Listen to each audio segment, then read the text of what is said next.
Hey, everybody. Welcome to Fiery Embers on the Everyday Athlete Podcast Network.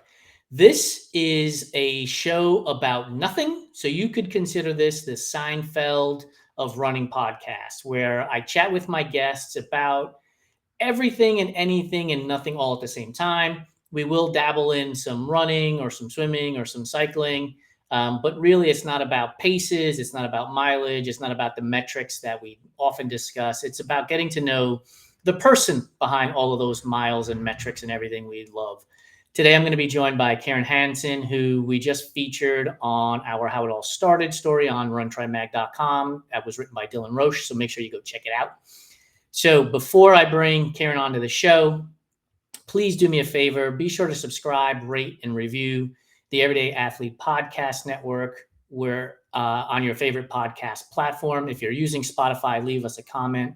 I'm asking you for 5 stars, but if you feel inclined to give us anything less than that, before you do, send me an email, jason@runtrymag.com. I'd love to know how we can improve to make this show better for you and so that we can earn your 5-star rating. So without further ado, let's bring Karen on the show and let's have some fun. Hi, my friend. How are you? Hey, Jason. Thanks for having me. I'm doing great on this lovely Tuesday. I am laughing about that because in the green room, Karen said to me, "Happy Monday," and I got totally thrown off by the days of the week already. Today was my first run of the week, which usually happens on Mondays. I think that's what threw me off. Gotcha. Correct me if I'm wrong. You are a book editor. Is that correct? Mhm. Yeah, so I wear a couple hats. My day job, I'm mostly a writer in the civil rights nonprofit space. And then my sort of free time passion work is editing fiction. Oh, interesting. So I stumbled over my words in the introduction, and as a person who writes and a person who edits, words matter to you. And so I want your take on this because I have a pet peeve and I won't taint the jury pool. When Okay. you hear somebody say, find our podcast wherever you get your podcasts versus find our podcast on your favorite podcast platform, which one has a better ring to it? I think whichever one sounds more natural for the speaker. Okay. Like whichever one is in your voice. So that's a big part of fiction editing is it's got to sound like the author. And so if I edit it and it doesn't sound like them anymore, I've done a bad job. So I am not a prescriptivist in that sense, and I will say do what feels right to you. And if people criticize, they can say it however whatever phrasing makes sense for them. I don't disagree with you on the idea of whatever people are going to criticize you no matter what you do. So do the thing that Yep. makes you happiest.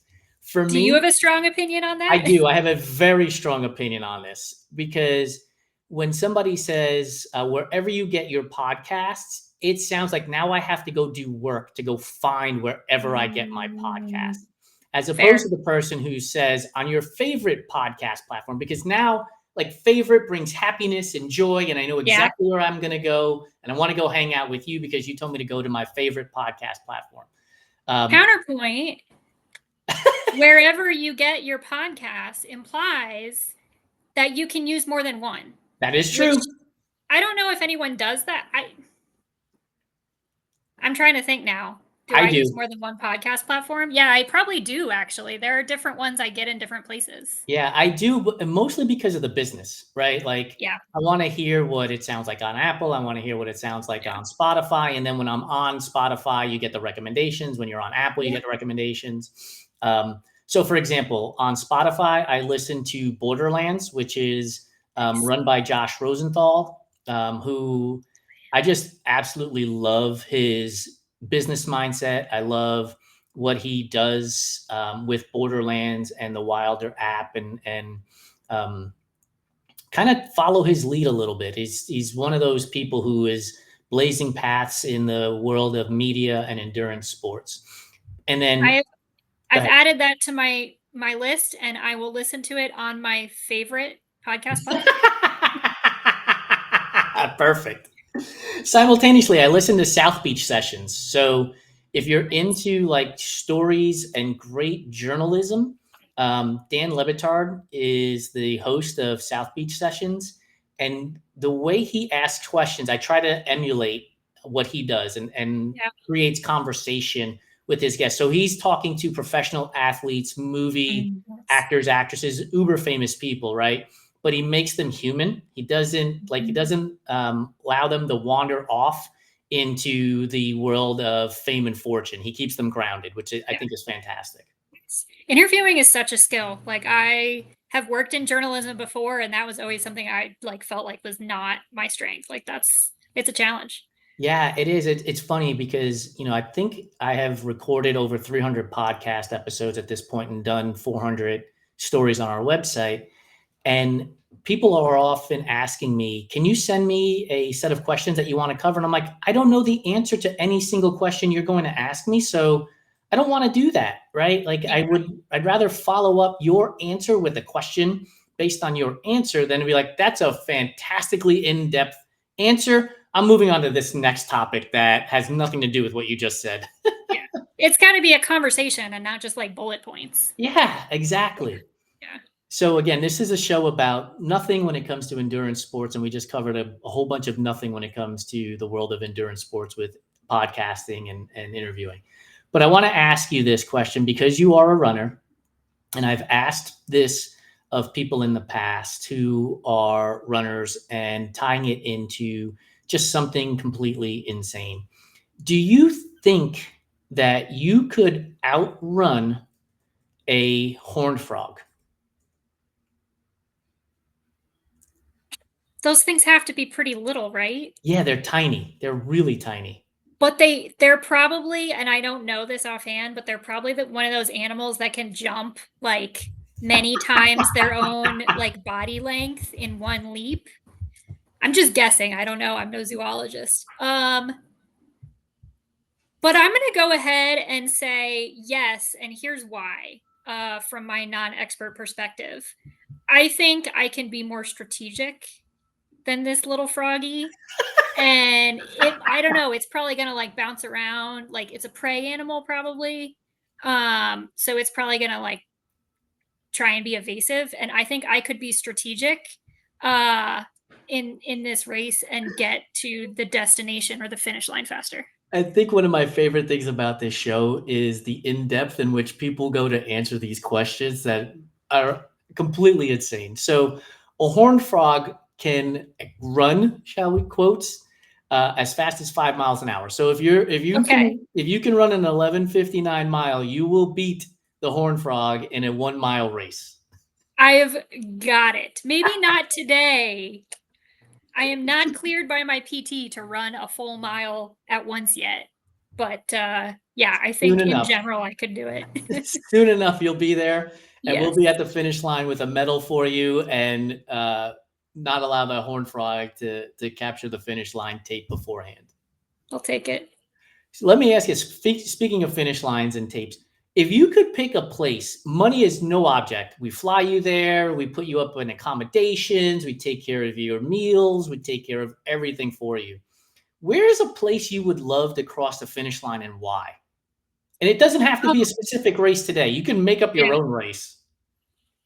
That's a wild question. This is a hard one because I'm such a homebody when it comes to races. Like I love DC races Okay. where the logistics are easy and I don't have to travel. Um, but I also love running in just like wild places. Like I think it's such a fun way to see places. Yes. And I'm gonna go ahead and pick Antarctica Ooh. because I know it's something people do.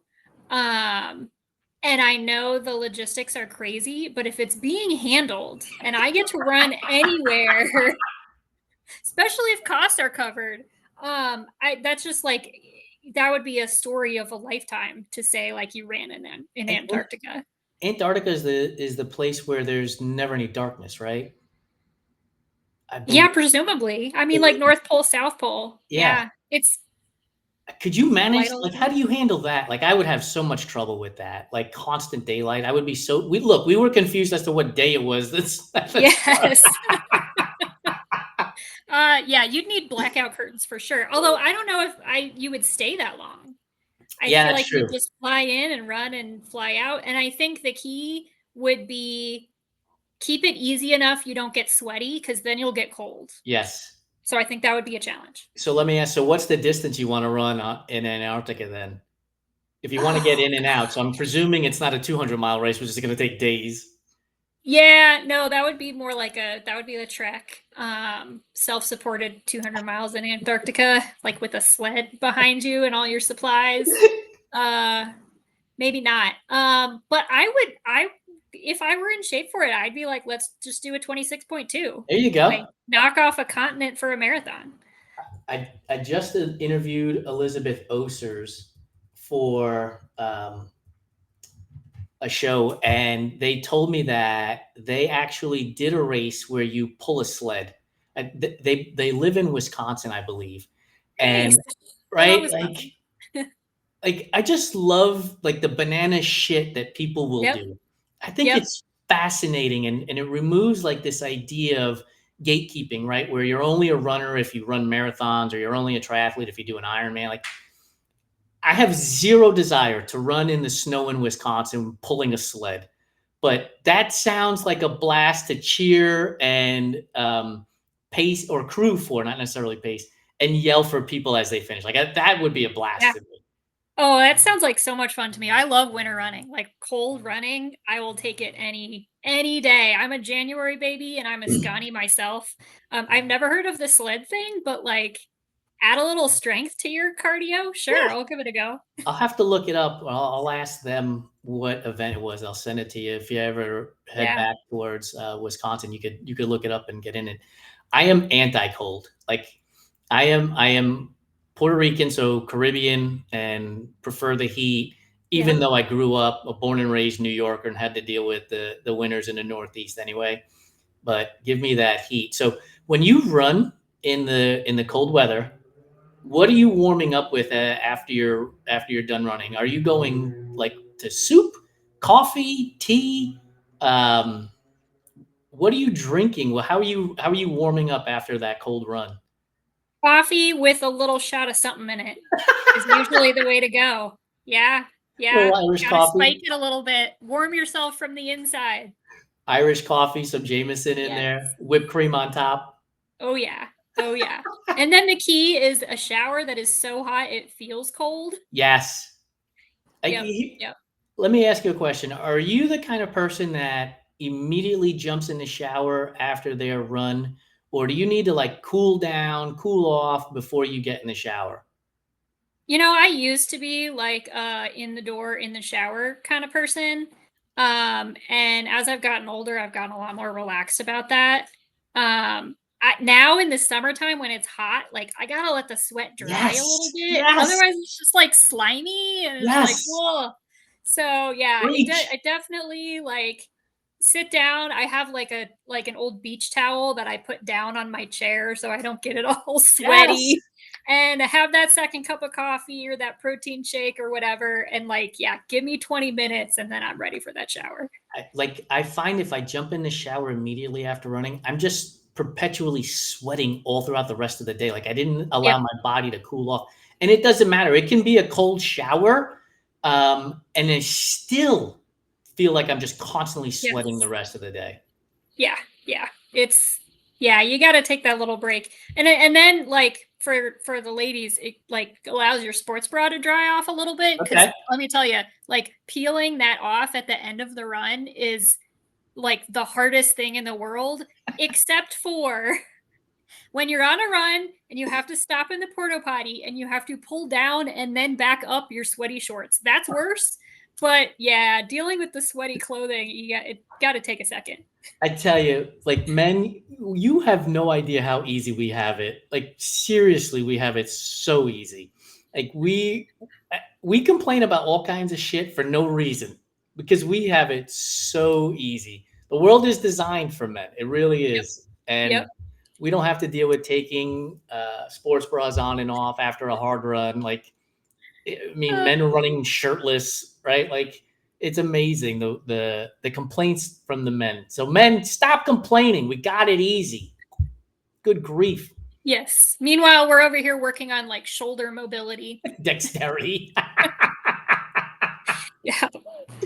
More than one time I have gotten stuck and had to like ask my boyfriend for help. I believe it. We have a cat on the show. What's the name of the cat? So this is Pangerbon. Hi, Panger. And he's got thumbs. Oh, look at that. He So looks like he's wearing mittens. He's got little mittens. Oh, that's so and he cool. loves video calls. So whenever I'm like on a call for work or anything, he's like, "Oh, let me hop in that lap." I love it. You earlier in the conversation, actually in the green room, you mentioned that you're out in DC, and I thought about the Mall of Washington, and I have the current Run Try Bike community record, probably because I'm also the only one who has done this. But I've run around a 1 mile loop listening to the same song, which happened to be Dance Monkey, for 4 hours. Now, Adria, Trail Runner 615, is going to be doing the Hot Rod 24 hour. And she said she's going to try to break that record listening to I Want to Dance with Somebody by Whitney Houston. She's going to be on a baseball concourse trying to run for 4 hours and 1 minute next month in September.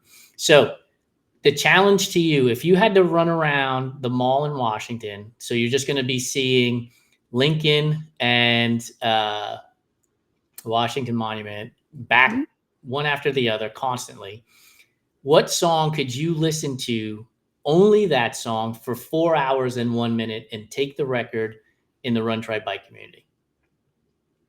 Oh my gosh. I recently did like one of my like posts online that got like the most views, and I was listening like course types from best to worst, and my worst was like a small loop over and over again. So this is my nightmare course. I will say, like, that loop, that's a good mile loop there from Lincoln to Washington. Yeah. And it's a nice path. What would I listen to? You got to crush it for 4 hours and 1 minute. My, like, in case of emergency, I don't listen to music on the run. I'm a marching band kid, and so it like screws up my head. But my in case of emergency song is Kate Bush, Running Up That Hill. Oh, yes. And I one time was in like a couple years ago was in a half marathon, and there's this huge freaking hill, and I was in it. This was like my 4th race in 6 weeks or something, and I was like, why did I do this to myself? And I had my headphones in just in case of emergency, and I swear I did not have my phone out. I did not press play on anything, and my playlist just started at that moment, and I was like, oh my God, I would not have gotten through that without this. So yeah, I would probably say that song, because it's like my in case of emergency, just keep going kind of song. Now that might change after like 3 or 4 hours, but I think it would get me through. Well, once we get you through your PT and you're capable of getting out there, the track is open for you. Feel free to see if you could set the record. If you have on your training plan a 4 hour run, see if you can make it 4 hours and 1 or 2 minutes and try to break the record.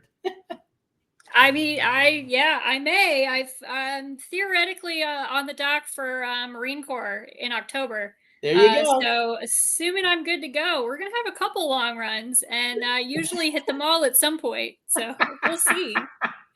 I mean, look, you could set up 8 stations, one towards the Lincoln and one towards the Washington. Yeah. Pick up bottles of water all along the way, and you'll be set square. This is true. And there'd be an audience. There's always people there. Yes. Whenever I go run on the mall, I like feel like I'm part of some weird like underground race, because there's always so many runners. Yeah, I'd be well supported. That would be fantastic. Okay, so yesterday during that same show, Joe and I put together an endurance concert tour. So we picked a location that we could listen to a great concert and then run a race afterwards. And so to give you an example, I chose Wembley Stadium because I envisioned Freddie Mercury of Queen singing in front of the entire stadium.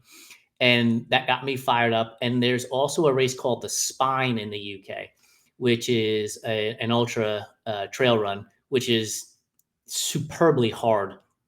And so I was like, that's one of the places I want to go. So I'm going to put it in your lap now.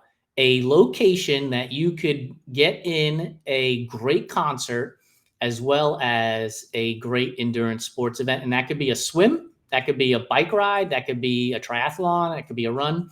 And it doesn't have to be this grand venue. Joe picked a place in Evanston, Illinois that I don't even remember the name. It was such a tiny place. He said it held 150 people, but it was a great place for a concert. So your turn.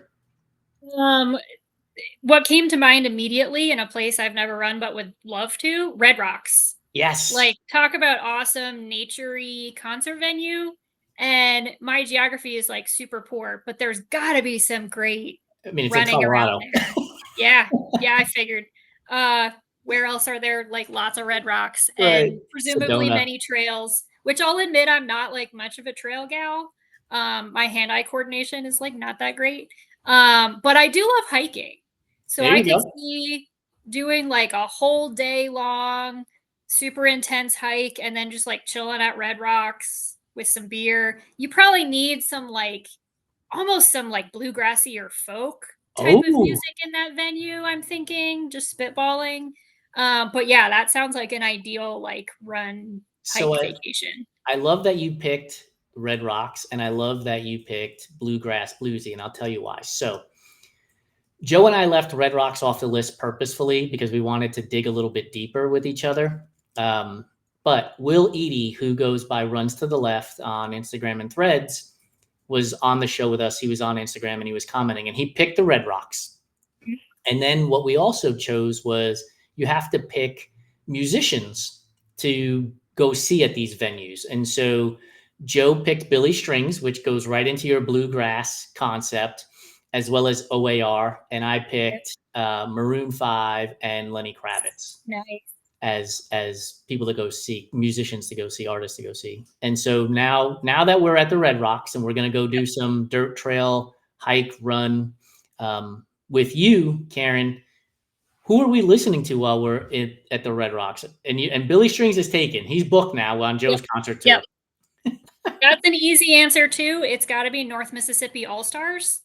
I saw them here once in DC, and this is going to sound bad, but it's the only show I've ever left while it was still going. And the only reason is it was like a Monday or a Tuesday night show, and they were going for like, I was there like 3 hours and they were still jamming. And I was like, this is amazing. And it's past my bedtime and I have to work tomorrow. So I think just like their energy, their like nonstop energy would be like, it pairs perfectly with an endurance event. That is fantastic. I love it. We have had so many great conversations on this show when it comes to places to go run, people to run with, and all of those great things. So I'm going to ask you that next question, which is, living or dead, who would you want to run with and what distance would you want to run with them? Because it matters. So in other words, if you're running a 5K and if you're running a 12-minute mile and a 5K, you've only got about 40 minutes to chat. So you have to pick wisely. Who do you want to run with and how long and why? This is a question that like comes up a lot and I am so bad at answering it. There's just that possibilities, like it's too much, it's a too much choice, right? If we're going with like not famous people, I would have to pick my older brother and sister. Oh, that's awesome. My brother at one point was a cross country runner in high school. He has since switched over to being primarily a cyclist. We have run together once and it was great. And he was smoking me and I was like, how is this possible? You're not even a runner. And my sister is like a sometimes runner. Again, she smokes me every time with like basically no training. But you know, we're all adults and we live in very different places. And so we don't get to see each other all that often. And I would love, assuming they were both up for it, to do like a nice leisurely 10-mile together, all of us. Like, I think that would just be like so much fun. And we've never had that kind of experience as adults together. That's cool. Cause you know, most people are answering that with famous people, right? They're going to pick famous people alive or dead and talk about that. But that's pretty damn awesome that you picked family. And it says a lot about who you are as a person. that you want to run with family and spend what amounts to uninterrupted time with them, right? Yeah. So, and 10 miles at a 12-minute pace gives you 2 hours. Yep. So that's fantastic. I would not have enough to like, I would, if it was a celebrity, I would just, I don't know them. Like, I don't know, even if Yeah, it's, there's like a parasocial relationship somehow, like right. it just feels a little invasive. But honestly, and the family thing, like that could theoretically happen. In True. fact, we would probably go to Red Rocks. Probably where we do it. Hey, North Um, Mississippi All Stars, if you're listening yeah, to this, my book a brother show. introduced me to them. So yeah, like this now this needs to happen. We've got it. We've got at least 3 in attendance. So let's get this Yes. going, North Mississippi All Stars. I love it. Yeah, I would have picked Obama to run with, and I would Mm, have picked the Chicago Marathon course nice. because I would love for him to just point out different places Yeah. that he had experienced and just listen to his stories Yeah. about just, oh, I remember this one day here at this corner where I met X, Y, and Z person. Um, and then the questions I would ask while I was running with him wouldn't be specific. They would be more generic in terms like, you're facing a decision. Like, how do you decide what's the best path? And again, this isn't what am I going to eat for lunch today that Jason Bahamundi is deciding, right? We're talking about world decisions. Um, because I think that we can learn a lot from people on their decision making process, not necessarily what the actual decision was, because we're different people than them, and so we might go in a different route. And so again, you don't want to taint the jury pool in that way, but their decision making process, I think, would help tremendously to hear. Yeah. Talk about like a great like way to see a city too. Like Yeah, with somebody who's like so intimately like aware and in on everything. Like I would totally sign up for a Chicago tour, maybe not 26.2 just for like a casual visit, but you know, with somebody that like really knows it really well and is like a figure there. And on decision making skills, I am totally with you. Like whenever I'm like doing a job interview for somewhere, that's one of my questions is like how do you decide how you're deciding oh, things? that's a great And question if in an people interview. don't know that, or like they have to come up with a decision making process for every new decision they're making, Yeah, like that says something to you about like their strategic skills and their leadership skills for sure. absolutely. So we only have a couple of minutes left of our show, and I don't like to use the term foodie because I always believe when you're a foodie, you also know like all of the measurements and ingredients and all that stuff. I just love to eat. So that's my definition of a foodie. Karen's nodding in agreement for Love those of it. you listening. That makes me a foodie too. I'm not like much of a cook, but I sure will eat. So we also have the show Food Fight Friday where we ask people to eat, toss, or carry a particular item. And you're in Washington, D.C. You have a shirt based on a cherry blossom 10K. So I know nothing about the cuisine in Washington, but I know the fruit cherries. So I'm going to give you 3 cherry based foods, and you're going to decide whether to eat, toss, or carry them. So That's hard. Eat them all. I love cherries. the first is a cherry Coke slushy that we could get at the 7-Eleven Slurpee machine, Nice. potentially. The second is the cherry Pop Tart. And then the Ooh. third is a cherry pie. Ooh, okay. And the scenario here is like we're at an aid station in the middle We're of a race. we're at an aid station. We're in the middle of a race, Yep. and you have to choose whether to carry one of these items, which item is going to get tossed, Mhm. and then which item are you going to consume. Okay. Okay. This is actually an easy one. Toss the pie. I love it, but like way too messy. Yes. There's just like juice going on, and I hate being sticky on the run. Like drive it to the finish line and save it for me there, maybe. Um, Eat the Pop Tart, like fast fuel, get There it you in go. me right now. I need some sugar. And then take that slushy because, like, I'm gonna hold it and it's gonna keep my hand cool, presuming it's like hot enough out that a slushy sounds good. It'll melt a little bit, and I'll just have like that cold liquid, sugary cherry Coke goodness like with me for the next few miles.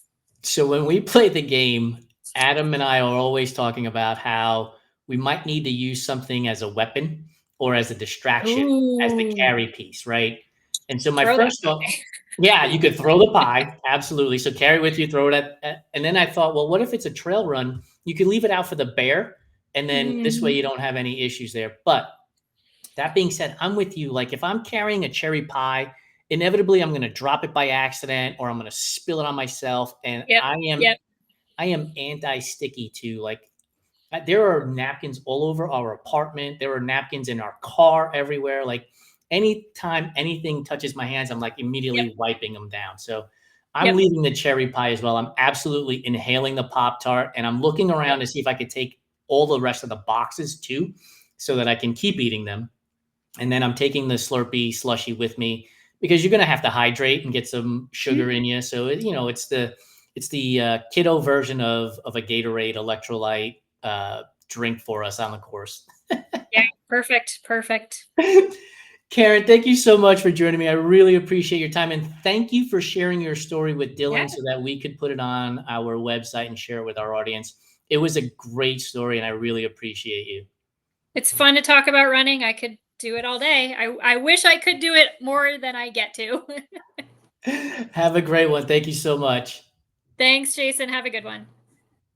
For those of you that have stuck around for this episode of Fiery Embers featuring Karen Hansen, thank you so much. Time is the greatest gift that I believe we can give to each other, and you have given me your time, and that is a great gift. Make sure you check out all of our other Fiery Embers shows on the Everyday Athlete Podcast Network on your favorite podcast platform, and be sure to subscribe, rate, and review our network there as well. We really appreciate it. It does help with our algorithm rankings and getting more great guests on. So appreciate your time. Have a good one, and I'll see you next time on our Fiery Embers.